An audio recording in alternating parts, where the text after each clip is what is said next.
Ladies and gentlemen, good afternoon. I venture to say that we're in for a treat. The person we're about to hear from is a scholar, an educator, an author, and given her life's work, divinely guided. A person I recently became familiar with, a person I wish I had met prior to this afternoon, and someone I will certainly continue to follow. Though retired from public academia, continues to cultivate global environments on a topic detrimental to the world, more particularly to our country, state, and local community. She is the executive director of the Absalom Jones Center for Racial Healing. It is an honor, privilege, and my absolute pleasure to introduce Dr. Catherine Meeks. Thank you so much for that kind introduction, and thank you all for inviting me to be with you this afternoon. And I'm anticipating that you will find reading Living into God's Dream, Dismantling Racism in our country, a book that will be helpful to you. It was my deepest desire when I worked on this book with the six other people who worked with me to create it, to create a document that could lead people in discussions that would help to create a pathway for us to do the racial healing work that we need to do in our country. I just want to read the first paragraph from the introduction that I wrote to the book, which says, how can African Americans and whites build a foundation that will allow for honest and fruitful conversation? Is it possible to build enough trust between Blacks and whites for authentic relationships to develop? What do white people need to consider who want to be conscious about racism and its role in the destruction of African American life in America? What do African Americans need to do now? How can our faith and spiritual journeys inform the work of dismantling racism? And it was out of this kind of constant interrogating myself around these questions that I gathered together the people who contributed to this book. And I was so honored to be the editor of it and to contribute a couple of chapters myself. Because I think that one of the biggest challenges that we find is that we walk on eggshells so much when it comes to race. And it's difficult for us to get down to having the real kinds of conversations we need to be having, to be deeply honest with each other, to share the woundedness across the board, and to trust each other, to hold those conversations in ways that are uplifting and not in some way contributing to further woundedness. Right now, we find ourselves in America in this space of great chaos, and we find ourselves split around a lot of different kinds of issues. We have a lot of just painful stuff going on right now as we try to navigate the pandemic of COVID-19 and the social unrest and the environmental challenges. And now our president is ill. So there's just a lot to try to hold together. And when we get in these kinds of spaces, it gets so easy to point fingers and polarize and stand in our particular corners and shout at each other. And you know, that just doesn't get us anywhere. It just doesn't, number one. And number two, we're God's children and we're God's family, and God is expecting something better of us than that. It is so important for us to be able, as people of faith, to have a different conversation and to model for people who can't seem to figure out how to have conversations, to model for them that it is possible to work on this issue of racism and racial woundedness and still at the end of the day understand that we love each other, that we're God's children, and and God loves all of us equally. You know, excuse me, with the polarization that's existing at the moment comes out of us getting ourselves kind of glued to a position or glued in a corner or around a bunch of ideas that we've held on to, and we just can't seem to find a way to let go of them. Well, every day the Lord is asking us to be willing to let go of yesterday in order to embrace today, because what the life you lived yesterday is gone, except as a memory or whatever came to you out of yesterday's experiences. You have that to hold on to, but basically that's gone, and you don't get to live that day again. This is today, and this is the day that the Lord has made, and the song says we need to be glad and rejoice in it. And in order to do that, we have to be willing to embrace it. We have to be willing to listen to what we need to learn today, and to try to see what that's got to do with anything. And so I don't know who else on this call. One of the sad things is when we're doing these things virtually, you don't always get to see everybody's face, and I love to see people's faces when I'm talking to them. But I'm trusting that all of you that are on this call are people of faith who want to be who God put you on the earth to be. And in order for us to do that, we have to listen, and we have to be willing to let ourselves go through the processes of death and birth and rebirth over and over and over. And in order to do that, we have to let go of preconceived notions, and we have to be willing to learn. We have to be willing to interrogate why we think the way we think, and is the way we think verified in terms of the truth of how we might need to be thinking. It's a lot to do, and I'm so conscious about that. It is a lot to do to be willing to live like that. It's so much easier to just pick yourself some categories and then kind of enshrine yourself in those categories and never have to let them be impacted in any kind of way. But that is not the way the world is set up. And that is not the way God operates. God is always asking us to be open to listening and hearing and learning and growing and becoming who we were put on the earth to be. And that means some things I've thought and I was wrong about them. When I found out I was wrong about them, I'm being asked to let go of them. And some things I've thought get verified, and then I can, or I realize, well, I can stand in this space, but I can allow other people to stand in spaces that are different without me having to have them think completely the way that I do. And we're still sisters and brothers. So when it comes down to race, how many times have I heard, I work across this whole country and a little bit out of the country with people on racial healing work. And how many times have I heard, oh, well, I just think, we're just talking about this all too much. And if we just quit talking about it so much, we wouldn't have a problem. Or didn't we take care of that? Or, this kind of fatigue about it all. And I understand that. But the problem is we didn't get there yet. We didn't get to healing. We didn't get to where God wants us to be. So we can be weary for a minute, but then we have to get back on the horse.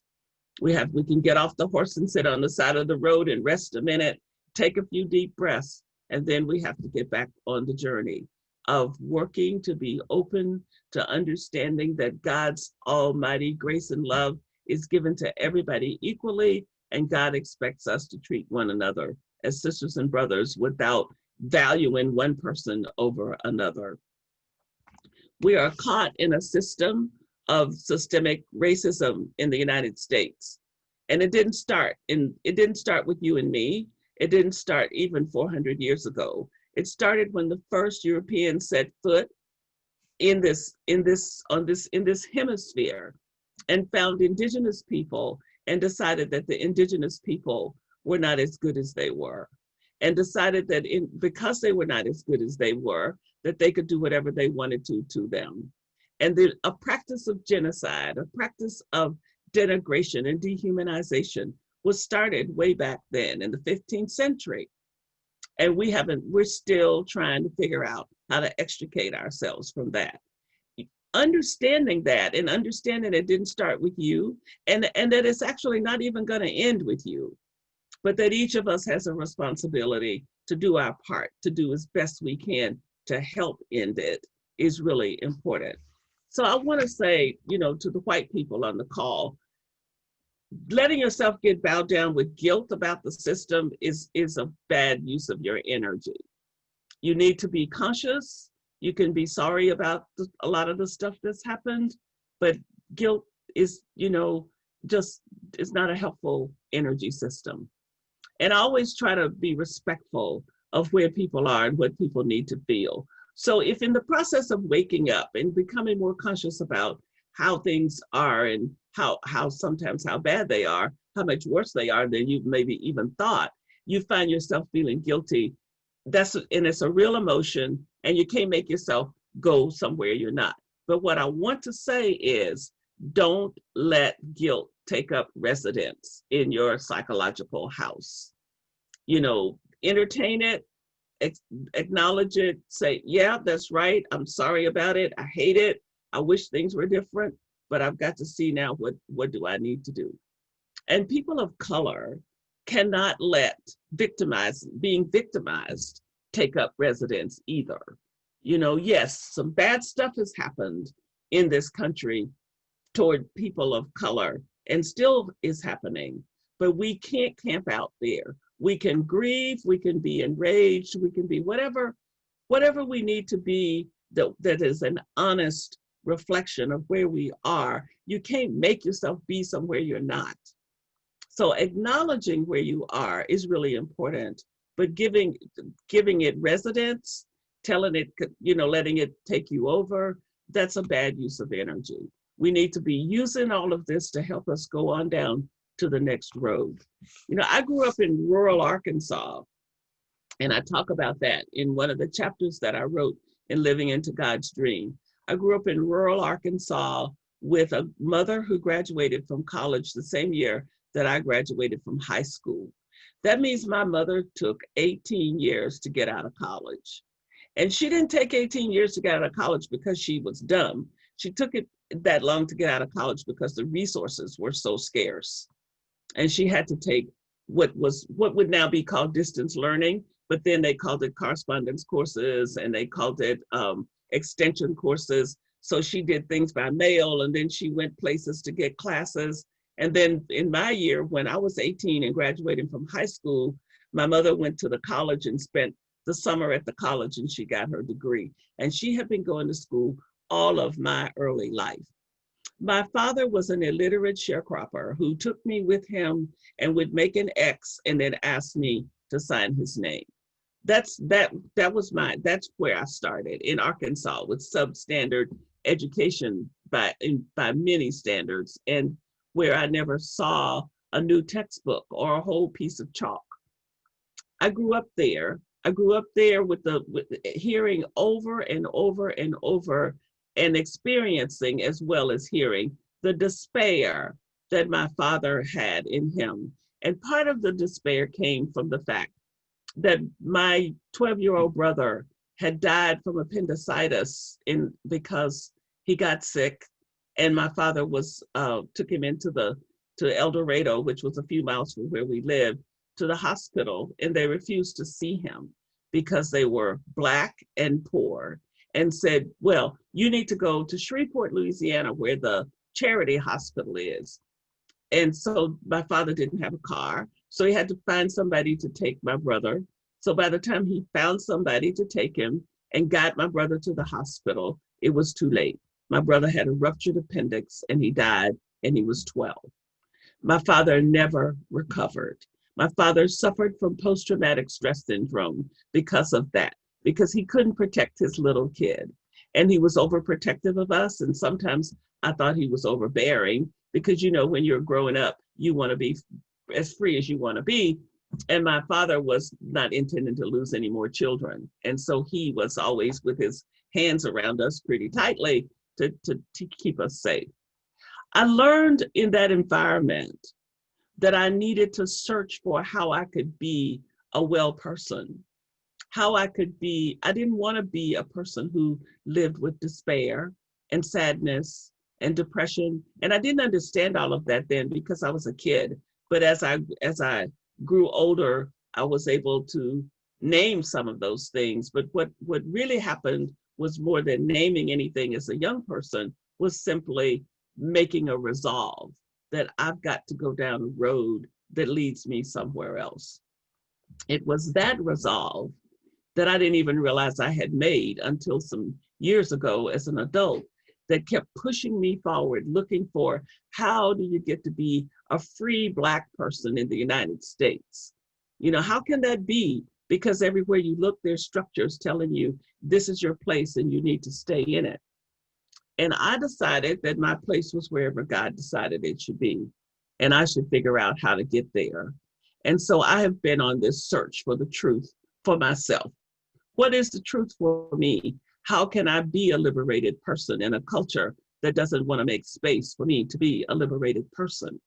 And what does that mean? And how do I have to relate to white people and other Black people and other people of other races in order to be a free person?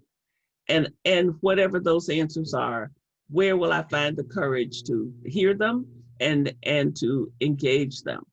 These have been the questions that have propelled me through my life. Today, I sit here before you as a 74-year-old person who has been asking these questions and engaging them and doing this work since I was a kid in college.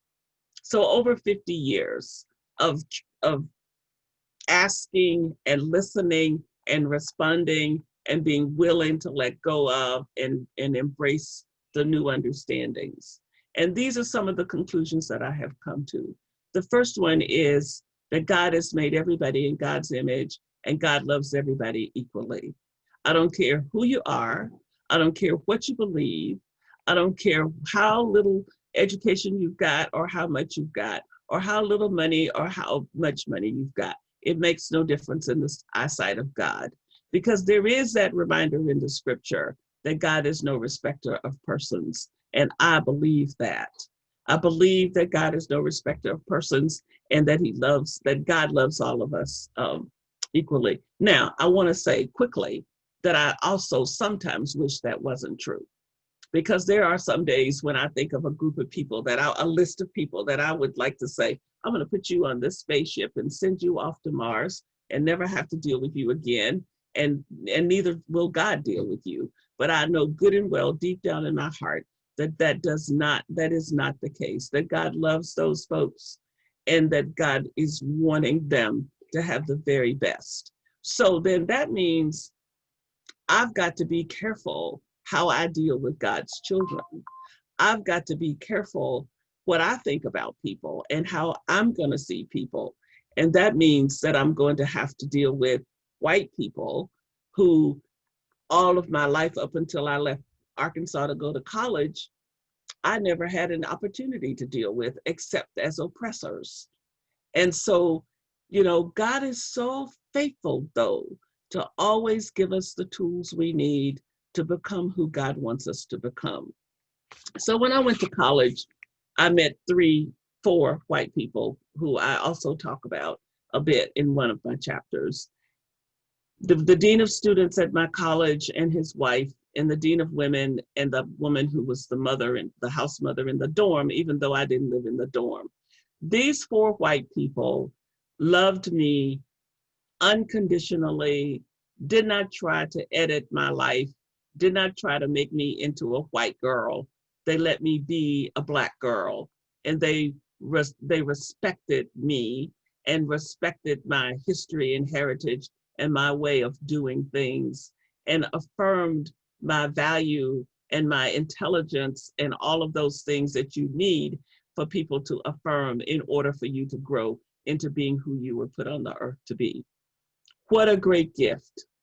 God showed me that it was possible for me, little Black girl from Arkansas, who had only known white people as oppressor, that you can find there are white people in the world that are not oppressors, who won't try to oppress you, and that you should be open to them. So I learned an important lesson that I needed to learn in order to be liberated myself. And that is that I had to take each white person as I met them and not lump everybody into one category. And white people have to do the very same thing. So, sometimes I'll be running a meeting, running a class or something, and somebody white will tell a story about something that happened to them with a person of color that was unfortunate or unpleasant. And that's sort of like the evidence for why they can't get past being prejudiced or whatever. That's not an adequate defense for holding on to prejudices and not opening yourself up to being willing to engage each person as you meet them. So that's such an important lesson, to let go of preconceived notions about who people are, and in terms of lumping people into a group and then deciding that everybody you meet has to fit into that category that you set up. Because I never had a relationship of any kind of equity, equality with anybody white in my life until I went to college. And we lived on somebody's land. My father was a sharecropper. We were forced to go to segregated doctors' offices. When I graduated in 1964 in Arkansas, segregation was still in full force. And then to go to California to college and encounter a completely different world doesn't necessarily make you quickly jump into forming relationships. It took the loving, kind, compassionate people that I encountered in those 4 folks in college, and they're engaging with me for me to come to understand these people love me and I can love them in return. That was such an important lesson, and it has been one of the underpinnings of helping me to move toward liberation. It is God's imagination, it is God's dream, it is God's hope for God's people to be free.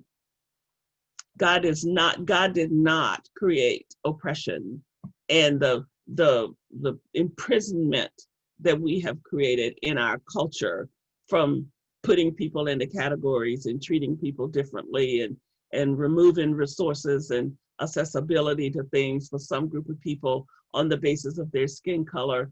And when that happens, it holds both the oppressor and the oppressed in prison.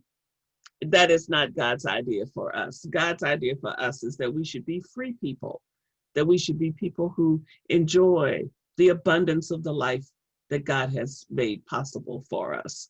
And so learning that back in that day has been such a great gift and blessing. And I wanted to be able to create this book that would help people to experience the possibility that we can have these authentic relationships that's based on equity, that's based on equality, that's really where we can look at each other and really see the face of God in each other and get past our preconceptions. Now be clear about this, not get past seeing that I'm a Black person, so this is not a conversation about, I don't look at you and see color, therefore I see you. No, that's not true. You look at me, you see a Black woman, and if you don't see a Black woman, there's something wrong with the way you're looking at me. But what you need to be saying is, I look at you and I see a Black woman in whose face I also see God. And I am able to relate to you on the basis of that, in spite of whatever the culture has told me I'm supposed to be seeing. So when I look at you as a white person, I see a white person. And the culture has told me that you're dangerous, you're gonna be oppressing me in some kind of way, I don't need to trust you, and I need to be afraid. And what God says to me is, I want you to see beyond those preconceptions and see me in that person, and trust that the God in them and the God in you can connect to each other. And we both know, I'm Black, I know you're white or brown or whatever. But that's it. It's not that I don't see it. It's that it is secondary to my understanding that there's a deeper person there to connect to. There's a deeper energy to connect to. I know that progressive white people like to say, I don't see color. And if you are one of those progressive white people who likes to say that, let me encourage you to remove that from your vocabulary.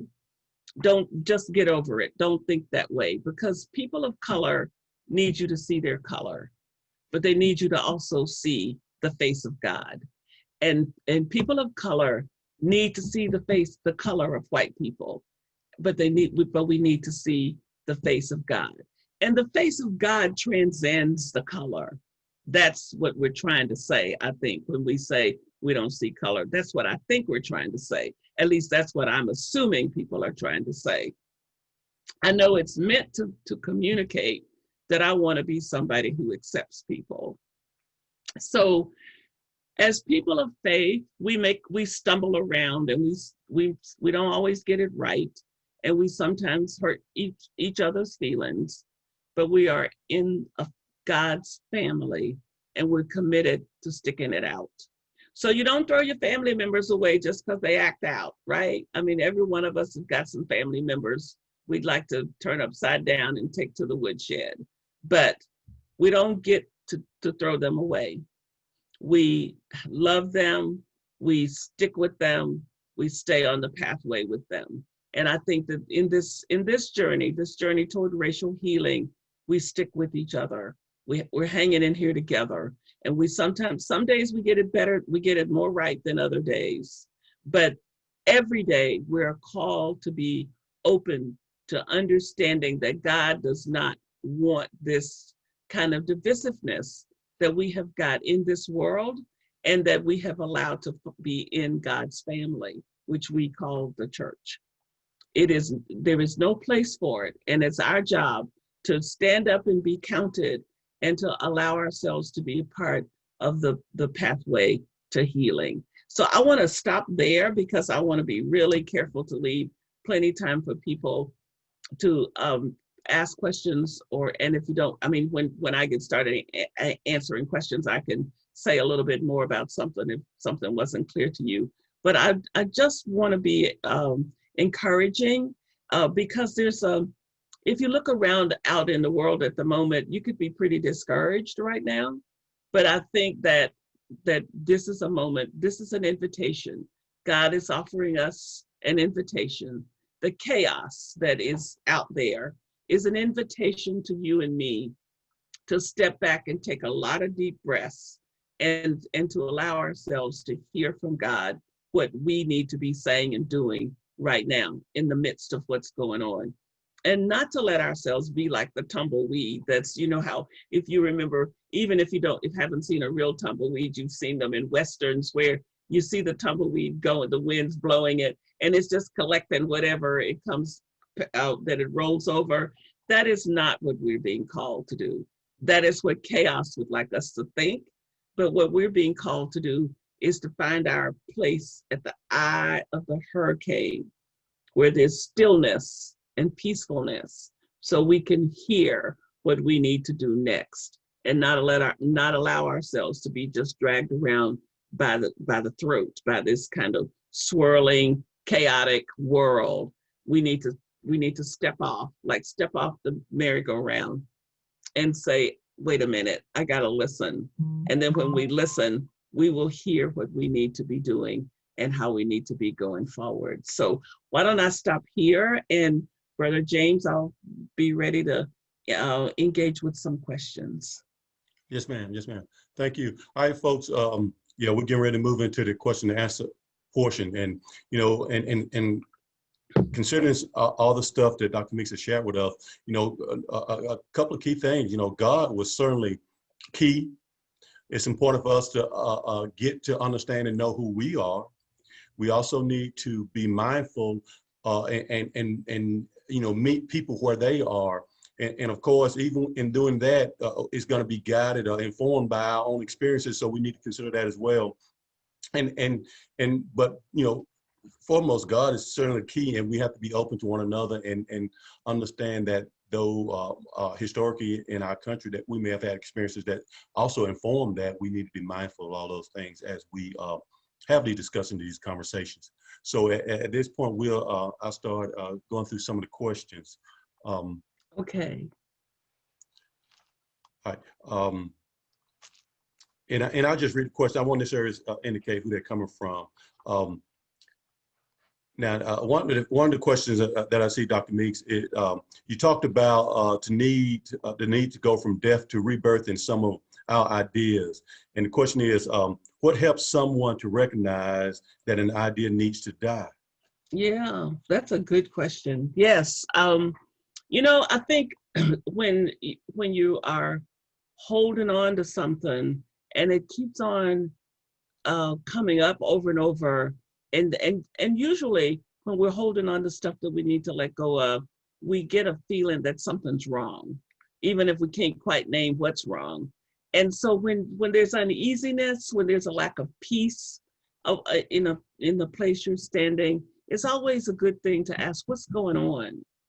What's happening here? And so if you keep hearing yourself say some stuff over and over, but there's a lot of unsettledness around it, I think it's a good idea to interrogate that further and see, is this really where I need to be? I mean, I just went through that this weekend with some stuff. I was unsettled about some things, and I realized that I needed to change course. I need to switch gears.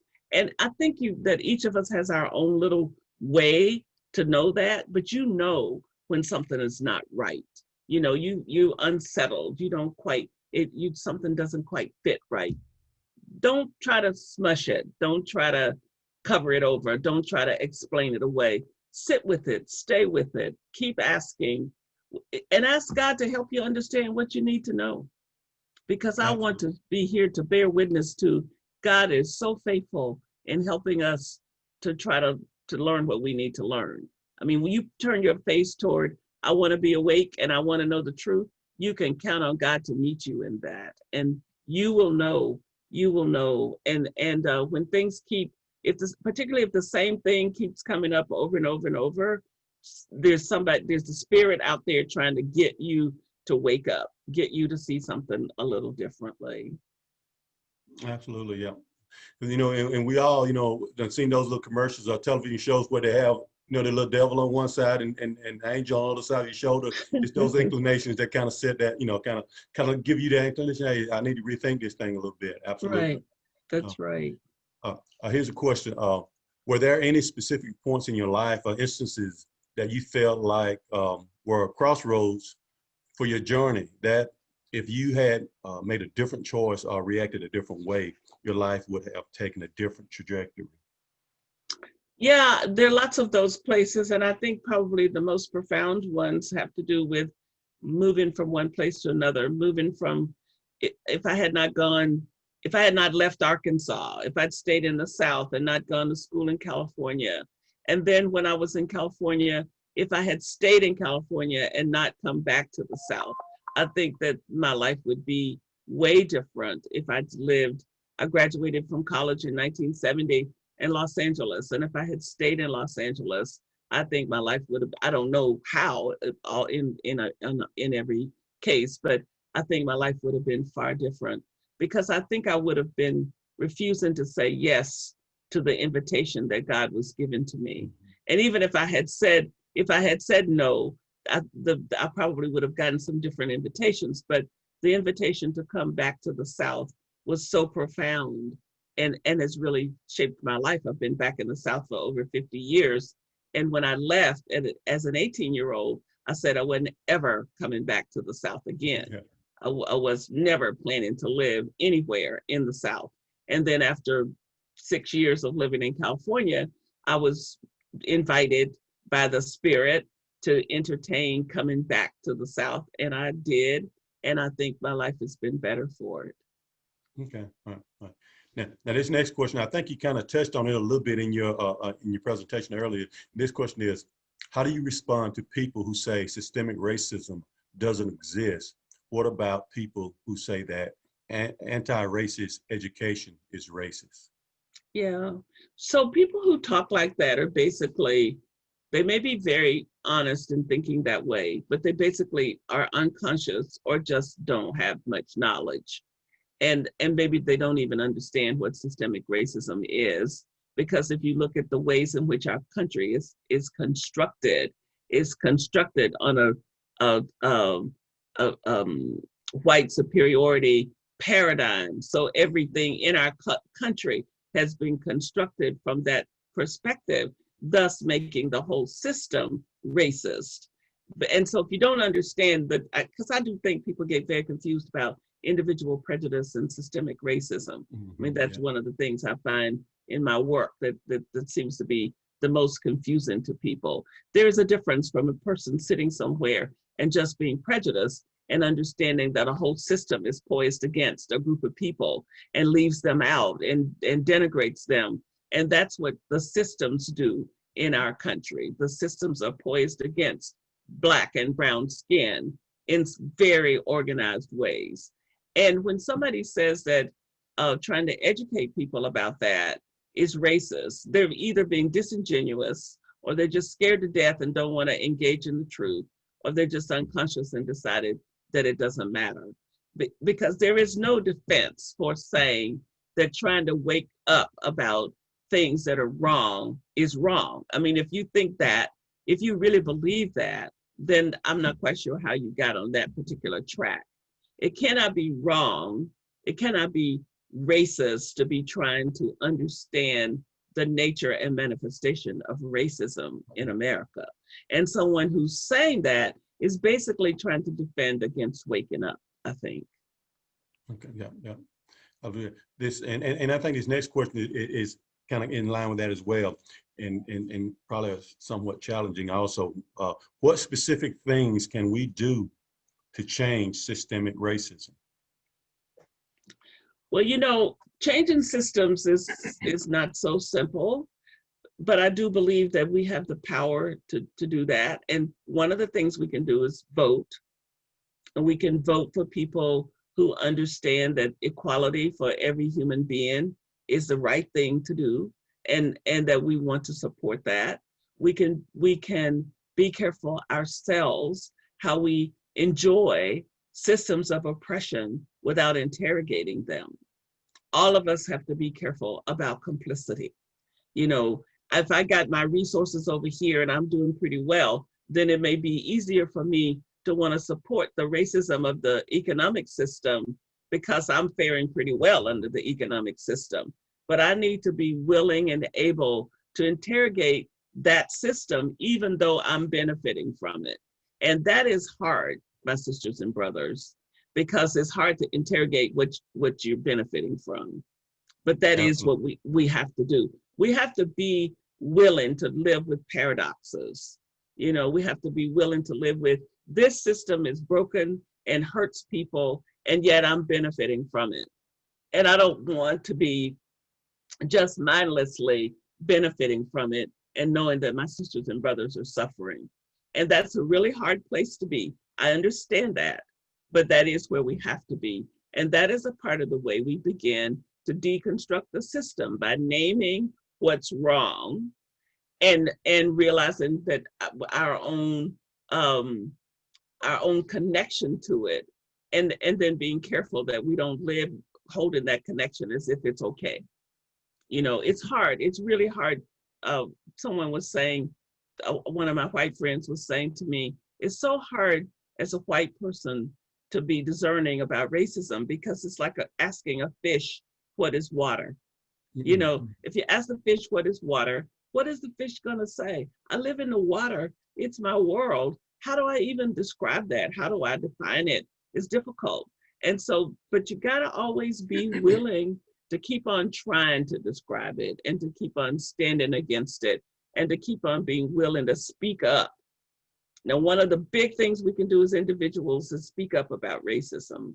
We can speak up about it, and when we see instances of people being the victim of racist behavior in our presence, we can make sure that we don't let folks get away with that. And those are, you know, every day, each one of us has to get up and go out in the world and do the best we can to be faithful to the call to dismantle racism.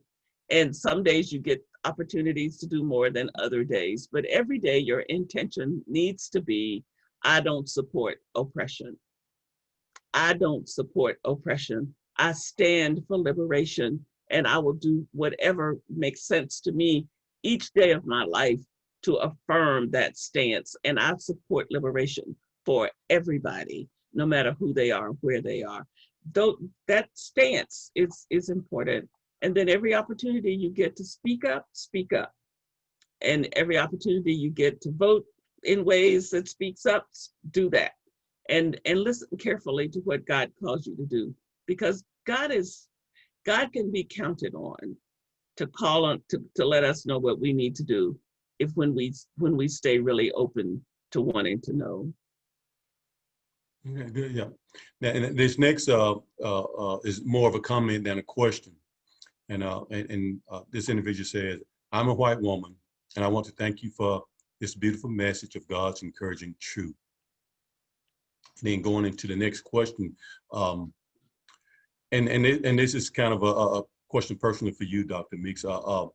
What helps you step into the eye of the hurricane, if you will, practices or habits? Well, thank you for asking that, because one of the things I try to do is I try to check in with my attitude every day. I try to live with a grateful heart. I think living with a grateful heart is one of the best remedies against despair, because it's easy to get caught up in how bad things are and how much has happened to me that I wish was different and all of that, as opposed to, the glass is either half full or half empty. And whichever way you decide to look at it, you still got a half a glass of water. So if I decide it's half full, that affects me in a much more positive way than if I'm worried about it being half empty. So I'm a half full glass person. Oh, not Pollyanna, because people like to try to dismiss you when you try to live outside of negativity. So I try really, really hard to stay committed to staying away from negativity, because negativity just uses up energy that I need to use other ways. And then excuse me, I try to practice some silence, because silence is important in order to clear your head of the noise. And I spent all day yesterday, I stayed off the computer, stayed just in my room, piddling around, working on reading a little bit and working on cleaning out my closet and just ambling, as my mother would say, through the day. That's a good thing to do, to just kind of let it all go. And you have to do that from time to time in order to rest and in order to be refreshed and in order to be able to hear. I read a lot. I pray a lot. I've been walking around with Jesus for a long, long time, and we've got a pretty good thing going. So I like that companionship. Excuse me. And then I just try to pay attention to the beauty in the world. I like watching birds and butterflies, and I like to make candles, and I like to play with essential oils because they smell so wonderful. And you have to let yourself be a human being in the midst of the struggle. You have to take time to understand that no matter how much you call to do whatever you've got to do in the world, you're also called to live your life, and to live your life to the best of your ability. And God has been incredibly good to me and my family. Our lives, we've had hardship, struggle, losses, wounding, racism, a whole bunch of things. And yet God has been incredibly good. And I'm incredibly grateful every day. And I believe the gratitude probably helps me more than anything, to tell you the truth. Yes, ma'am. Yeah, yeah. And this next one is a comment, and then it goes into a kind of hyphenated question. Thank you for providing language and models for deeper conversations about racism. And the question is teachable moments adequate, or do we need more law like those, like hate crimes, or how do we analyze that in various instances? Yes, thank you for asking that question, because I do believe that we do have to change people's hearts. But while we're trying to get to the heart change, there are things that need, laws that need to be put in place. You know, if we were just waiting for people to change their hearts, we still would have segregation. We still would have a lot of things that we've moved forward with wouldn't have changed if we were just waiting for people to wake up and decide that they needed to be different and be nice. So I do think that there are laws that we do need to have, you know, like with hate crimes and all that kind of thing. Those things are non-negotiable.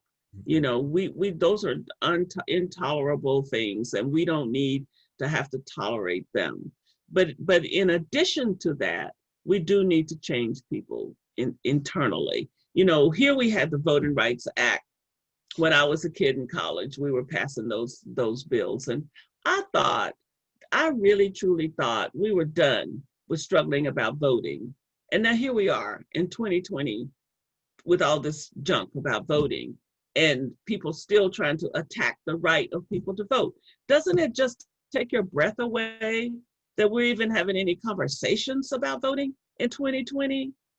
I mean, it takes my breath away that we're having not only conversations, but all these fears and worries and all these things that any group of people would continuously be trying to undermine the right of any other group of Americans to vote. Is almost incomprehensible to me, because I thought when we passed the Voting Rights Act, it was done and done forever, and we were through with that. So I think that those kinds of things need to be done. We should fix this stuff so that there's never another conversation about whether somebody's gonna get to vote and somebody trying to make it hard for them to vote. We need to get that settled. And then people need to get their hearts changed so they can accept it and go on with life and stop carrying on. So we need these tracks. We need to be doing the inner work and the outer work. And they both are equally as important. Yes, ma'am. Yep, absolutely. Here's one that you may enjoy and probably had to face when you was educating. As an educator, how do you address racism aimed at students that is coming from those in charge and you feel helpless? That's a loaded question. Yeah, well, for one thing, I taught school at the college level all the time, and I don't know if this person is a public school person or not. And I think maybe in the public school arena that might be a little bit different. So I don't know. But what I do know is that every time you think something is wrong, you have a responsibility to say something. And find the allies, find the people who will support you. You know, it's important to be wise in how you go about trying to be an agent of change in institutions, because institutions are merciless and they basically just care about themselves and will do anything to any possible threat to themselves. So I get that it's tedious work, particularly if you're a public school educator. So you have to, before you decide that you can't do anything, it's real important to not let go of that you have got to do something, and there's somehow or another God's got to help you find the path. And I would be willing to guess that if you say, for instance, if you worked in a high school and there were some policies that you were troubled about, that you could probably find some allies in that place that would stand with you. And then sometimes you have to do what the scripture tells us about shaking the dust off your feet. You know, it may be that you realize that you've really done all you can do, and that's just not the place for you to be. That could be another possibility. But before you get there, I think you have to make sure you have tried to find allies and that you have been willing to take whatever the risks are that you needed to take. And beyond not knowing more in particular about what the situation might be, I don't think I can say anything much better than that. But I do know what it's like to be in institutions and watch the practices that disenfranchise people, and that in our public education system, we do a lot of things that aren't right toward Black and brown Mhm. children and poor children. And we need to have more people that are in that arena standing up for them and speaking up for them. And we need to have more community people doing that as well. Yes, ma'am. Yeah. All right, this next question I think is going to be a good one for, particularly for you and your experiences in life, and then a lot of us who may be older as it relates to our young culture today. This question is, where do you see hope in young people of today? Well, here of late during this current era, I'm very heartened by the energy that I have seen in the social the movement against social injustice in America and across the world, as a matter of fact. And to see the mobilization of young people, the numbers of young people that have come out to stand up for justice has been a wonderful sight to see. Because we went through a period when I thought maybe we had lulled the young people into sleeplessness, and I mean to sleep, being not sleeplessness, but being asleep.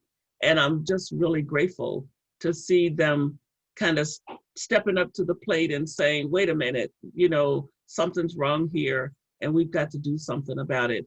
I think that the young folks need us old folks to listen more carefully to them, and they need us to be more supportive, and they need us to quit being so critical and start trying to hear what they're saying and figure out how we can allow them to stand on our shoulders. You know, I do believe that here in the 21st century, that old people need to understand that the movement that we see afoot in this country is the 21st century civil rights movement. And we need to be supportive of that. And I'm deeply grateful for the young folks that want to go out and stand and protest and do the things they're doing, because I'm a 74-year-old with arthritis and I can't go do what they're doing, but I'm a wise old woman that can be a support to them, and I can help them know, I can help them have the courage and the strength to be faithful to what they feel called to do. And I think that we need to be, I feel more hopeful than I have in a long time watching this new young energy that's blossoming. And I want to say a quick word about the parts of it that turn violent.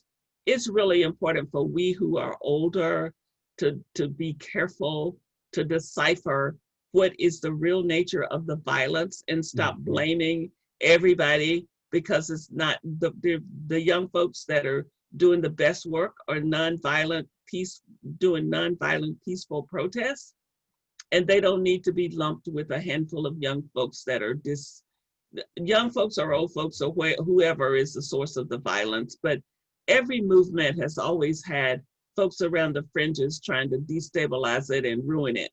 And we owe them to take the effort to be discerning and not just lump everybody into the same category. So I'm very hopeful, and I'm very excited about how much young people have affirmed for me that they appreciate old people who are willing to try to tell the truth and to try to stand with them and to try to help them hold themselves together, because they need a lot of support from us, and not a bunch of disgruntled criticism. They need from us support and care and instruction and guidance, and then we need to listen carefully to them and their courage and their rawness and willingness to risk. I remember being in my 20s and ready to lay my life down for justice. I remember saying two things. The university can take my scholarship away if I stand up for justice, and I can be killed, and I'm willing for either one of those things to happen. I remember being there as a 20-year-old. Now I would really prefer not to lose my life or my money, but you know, but because that's where you get when you get 50 years later. But the young people are saying, I'm willing to take this risk, because I keep having this image in my mind of this little girl that I saw that was walking in a protest and saying, there's gonna no justice, no peace. No justice, no peace. And she was like this big, this little girl. And I'm thinking, glory, hallelujah, for this little tiny thing to be out there saying no justice, no peace. And how it warmed my heart and how it makes me want to protect her and to help her keep on having the space to make that proclamation. Yeah, and Dr. Meeks, we're getting close to our time span, but do we have time for maybe? God, it's about 4 more questions. That's pretty interesting. I can cherry pick ones, but I didn't want to overextend your time as well. I don't mind. I mean, if however much time y'all can spare, it's fine with me. If we go over a little bit, I don't mind that at all. All right. So here's the next question. So where do we go from here? How do we educate our youth without discouraging them? Well, I think the most important thing you need to do very first of all is listen to them and to see what they have to say. How do they see stuff? What's happening for them? Young people are having a lot of struggles with racism, and we want to think that it's all about us old folks, and if the old folks just die off, everything will be fine. That's not true. We've ruined the kids. They've inherited a lot of stuff that they've got to try to navigate. And so we need to hear that. We need to listen, and we need to tell them the best truth we can find. And we need to let them know that we messed up the world that they're inheriting, and we want to help try to fix it. So I think that, you don't need to worry about being discouraging. You just need to worry about being supportive and helping the young people to know that they've got allies in us and that we're going to be there for them no matter what. I think that's the most important part. Yes, ma'am. Okay. And here's one, and so much of what you said in your presentation probably speak to some of what this question asks. What were principles and/or activities you saw that are most productive for racial healing and integration? Well, I think listening and storytelling and being willing to ask questions rather than declare things. Don't make up your mind to think you know everything, but stay curious. I think that that's really important. And when you hear stuff that sounds like news to you, before dismissing it, try to be curious about it. Try to ask some questions about it. Try to ask how people came to understand the world that way. And does it make sense? Does it bear witness to anything that sounds like the truth to you? Because it's easy to dismiss stuff when it makes us uncomfortable or we disagree with it. But before we do all of the dismissing and disagreeing, it's important to try to see, well, but is it true? Is it true? And if it's true, then what do I do with that? And stay always committed to trying to find the truth. Yes, ma'am. Okay. Here's this question, and then one more after this one. What is your message to Black people who say that they do not and will not trust white people? Well, I understand. That's my first message. I understand. And I also know that you can't will yourself to trust anybody. You just have to work on being as confident inside yourself as you can be, and be interested in wanting to not live your life distrusting.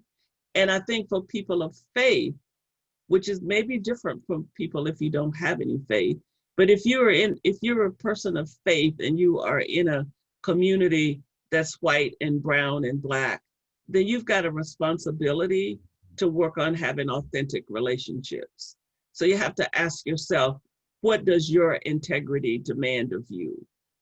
Does your integrity allow you to pretend that your sisters and brothers are all right with you? Or do you really need to feel that they are all right? And it's an individual, very personal, very challenging journey. But I also think that when you do have a few relationships that feel like you can trust a little, you can talk about your inability to trust too. And trust has to be cultivated. It cannot be, you can't just will it. There's gotta be some place, some way for it to grow. I did, and this will be the last one. And this one is kind of a testimony, and then it ends with a question. As a white woman with an adult child with autism, I thought I knew about being excluded due to disability, which is true. I've come to understand, however, that the color of my skin has allowed me opportunities that I didn't even realize. I do carry guilt of white privilege because I've experienced the sting of othering, and I don't want others to feel the pain of exclusion. How do I get around the reality of white privilege? Well, I think, dear sister, I appreciate you saying what you just said. And I think that it's an everyday journey. You wake up every day with gratitude for who you are and what you are, and ask the Lord to help you figure out how to use who you are and what you are to be a blessing to somebody else. I think that's the best remedy. I remember the story of Mahatma Gandhi telling a person that had caused the death of I think the person was a Hindu, and they caused the death of a Muslim, and he said, you need to go find a Muslim child and adopt that child and raise it. You need to work on yourself instead of just feeling guilty. Do something that can help somebody. So don't spend too much time with the guilt. Just pay attention to how can you use the privilege? How can, I have a PhD from Emory. I have people who can barely read and write. So they have issues. I can pick up the phone and call somebody and be running interference for them in ways that they cannot. I can sit in my house and lament because I have more education than they've got, or I can decide let my degree be their degree too. And let my expertise, let my ability be their ability too. So you can share, you can use your privilege to open doors in some tiny way, helping navigate something for somebody, speaking up in a way that somebody without the privilege that you've got wouldn't be able to speak up. Just every day, look for how God opens those doors, because that's the best remedy for guilt. All right, thank you. All right, okay, and ladies and gentlemen, I pray that we all receive knowledge and awareness from this experience. This ends the question and answer portion of the presentation. Thank you, Dr. Meeks, for providing the guidance, and thank you all for participating in this worthy discussion. May we all continue to strive for the beloved community. Yeah. I guess we'll get back to Dr. Cyndi. Yeah. So I just want to add my thanks to yours, James. I so appreciate the practical ways that you help us to move forward, as well as the cautions. And I'm really looking forward to getting into the book, Living into God's Dream with others. And I'll just remind you, if you registered for this, then you got an email invitation to be part of that book discussion. We have copies of the book at the Barnesville Library at the church, if you'd like to pick up a copy there. It's our hope and dream that this book would help us throughout Barnesville and Gordon College, and just bring together people throughout our community into discussions that really do help us to see one another in new ways and see God in one another's face. So thankful to you, Catherine, for your leadership today and through the years, and so grateful to you for speaking to us today. Thank you. You're so welcome, and thank you for inviting me. And please know that if in the future, if you want to have other discussions, or if I can be helpful in any ways, please be in touch with me, because I will do my very best to be available to any group of people that's trying to work for dismantling racism and creating space for racial healing in our country. Thank you. Thank you. Take care. Bye. Bye. Bye.